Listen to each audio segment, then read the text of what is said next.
Today morning, I talked to my security officers and they informed me clearly that they were told not to report to work. So these games, we are used to them. But the fortunate thing is that Kenyans are my securities. They'll take care of me because I said that I will always be pro the people because I'm of the people. So therefore, if you want to take those security officers, you can take them as early as yesterday. It doesn't matter. I have so many people who can take care of me, starting from the media to Kenyans. And you saw yesterday, all those Kenyans, if they're protecting you, then you don't need state security. Thank you. My friend, if I'm here alone, do you see me as a person who feels threatened? Article 1 is about the sovereignty of the people. The sovereignty, the sovereign power belongs to the people. Yes. Si hata kuzikwa nitazikwa peke yangu ama nitashare jeneza. So, thank you. Thank you very much, members of the press. Today we are here as advocates, together with advocates from the Law Society of Kenya. We are here with Advocate Abna, Counsel Chabi, and Counsel John Maina. We've been here from morning until now, waiting for some of the Kenyans who were arrested yesterday as a result of demonstration, which we clearly know that Article 37 of the Kenyan Constitution states clearly that every Kenyan citizen has a right to peaceably picket, demonstrate, assemble, and or present petitions. And therefore, from morning to now, the police officers have refused to present these innocent Kenyans to court. We demand from the IG, Inspector General of Police, to either release these Kenyans unconditionally or present them before any competent court of law. Because as things are, we are not safe even in the hands of the police officers. Going by the case that we had, the case of Albert Ojwang, who was killed by police officers in a police cell, the same officers who were mandated to protect lives and property, but they take lives and they were also seen taking property. That is the case of the laptop. Today, we were further representing two Kenyans, Suleiman, Bilali, and Robert.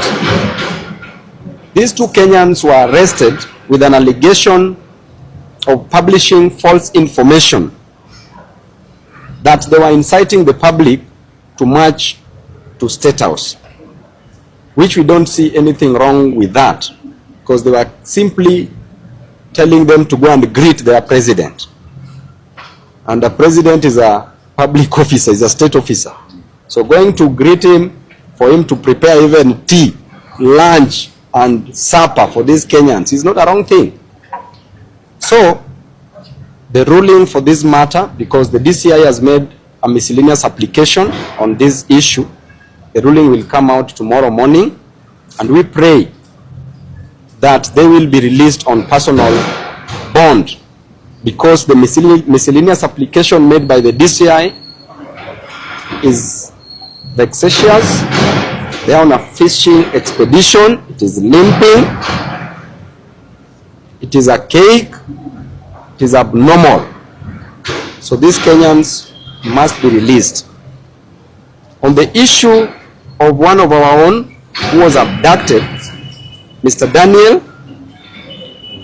Diamui was abducted, and we still don't know where he is up to now. Mr. President, you promised Kenyans that abductions will be a thing of the past. Keep your word. We want Daniel presented dead or alive before court. I will welcome other counsels to say a word. Yes, thank you very much, the ladies and gentlemen from the Fifth Estate. Just to pick up from where Counsel Babu has left, we are concerned with the very allegations that they seek to detain these two Kenyans for a further 10 days for reason of alleged publication of false false publications linked to a timetable that was posted on an X account, that is Dianui DD. Now, it is quite ironical that the owner of the said account, that is Daniel Dianui, his whereabouts remain unknown, despite the fact that the police themselves took an inventory of items that they collected from his apartment, despite the fact that there is a missing persons report at the Kino police station. And now further, and very apparent today from the application before court, is that the DCI seeks to continue holding these two suspects on allegations of activities that were, or posts that were made using Dianui's account. So we ask and push for the forthwith release of Mr. Dianui. The Law Society of Kenya has equally filed a habeas corpus application, and we will be hoping to see directions from the High Court today as to the compelling of the Inspector General of Police and the DCI boss, Mr. Mohamed Amin, to come before this honorable court to explain the whereabouts of this innocent Kenyan who was taken away on the 21st day of June. This is now 5 days later. So we push for his release unconditionally, or if they have any charges they want to present against him, let him be brought before a competent court of law. That would be all. Thank you. You told the court that Bilali is using a kabambe, which cannot send any messages either on WhatsApp or X space. Could the NIS be the ones who are posting? Now, I will not want to speculate, but based on fact and evidence, we have indeed submitted to court. And that's why I think Mr. Babu has said, this is a baseless, it is meant of mere conjecture, a peradventure, or innuendos. Because the gentlemen bear kabambes. Number two, it's only Robert who has a Facebook account, and his last post was last year. Mr. Robert should be treated as a hero. This was a former captain of Harambee Stars, and the only time when Harambee Stars have ever had a win of 14 goals to nil. Now that is how we are treating our heroes. Mr. Suleiman is a boxing coach. He is engaged in social activities in Mudhurwa, yes, and Makongeni. He's training young men to use their good time in, having actual hobbies that are helpful and a way of exercise. So these are actual patriots, and the reason as to why they have been arraigned and they seek to hold them for another is totally unjustified.